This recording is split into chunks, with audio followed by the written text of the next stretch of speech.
In Dulwich, how do I commit to a branch instead of to head?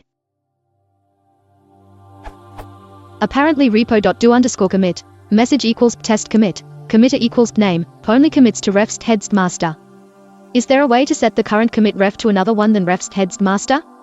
Or is the only way to commit to a branch by creating a commit object, as shown in the tutorial in the documentation, and setting its parent to be the one of the branch's commit ID?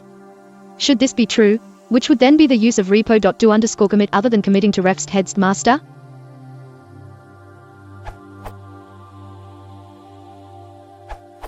Creating a commit object manually and then setting the tag is indeed the only way to commit to a non-head branch in the last release.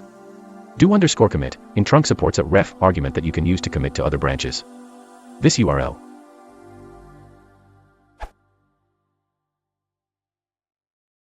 이것은 목표, 부스스와리 연습사이